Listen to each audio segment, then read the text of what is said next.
Shalom. Kesempatan kali ini kita akan membahas mengenai meneduhkan badai. Satu hal yang kita harus percaya adalah bahwa apa saja yang terjadi di dunia tidak lepas dari kontrol Tuhan. Adakah peristiwa dalam Alkitab yang mirip dengan situasi yang terjadi sekarang dan bagaimana penanganannya?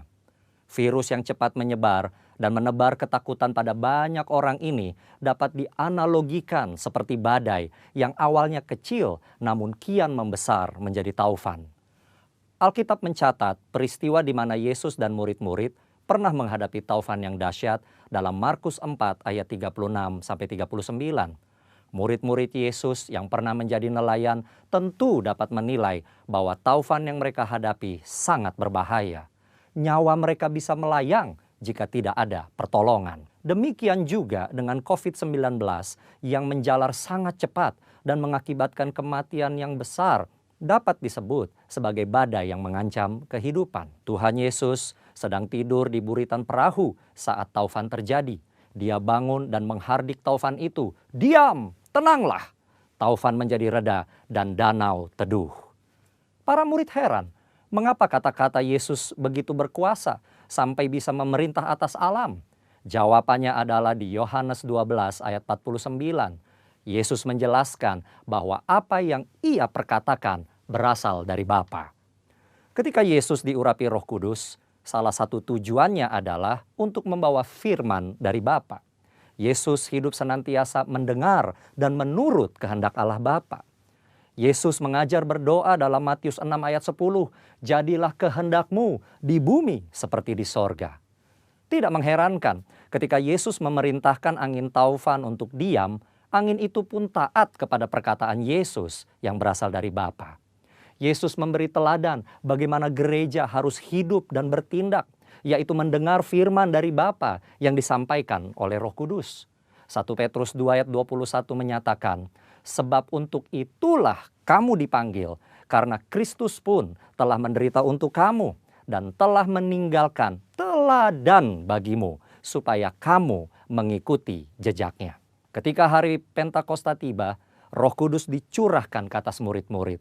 Roh Kudus memberikan kuasa dan tuntunan kepada gereja untuk melaksanakan firman dari Bapa, sebagaimana yang dicontohkan Tuhan Yesus.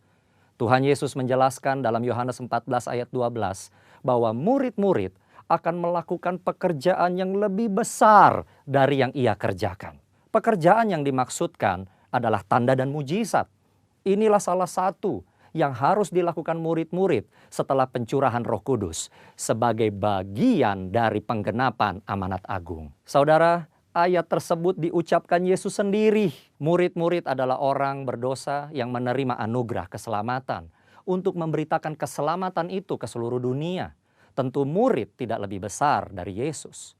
Setelah Yesus pergi kepada Bapa, Bapa mengaruniakan Roh Kudus kepada murid-murid untuk melakukan kehendak Bapa. Jadi, ketika seorang murid melakukan pekerjaan mujizat, itu bukanlah kemampuan dari murid tersebut, melainkan hanya hasil dari kuasa firman dan Roh Kudus.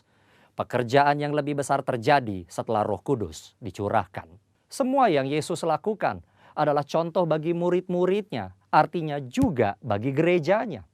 Akan ada kasus-kasus yang serupa dan mereka sudah diberitahu bagaimana menanganinya. Kita tentu ingin terbebas dari COVID-19 secepat mungkin. Setiap orang berupaya keras agar badai ini segera berlalu. Apa yang bisa kita berikan sebagai gereja dalam situasi ini? Tuhan mengutus kita untuk menjadi saksi dan pewarta Injil keselamatan.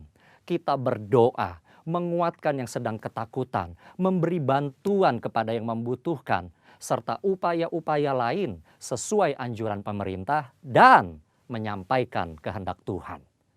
Sebagaimana badai menjadi teduh ketika Yesus menghardik, maka pandemi COVID-19 pun perlu dihardik agar diam dan tenang. Dalam arti tidak lagi menimbulkan penyakit pada banyak orang.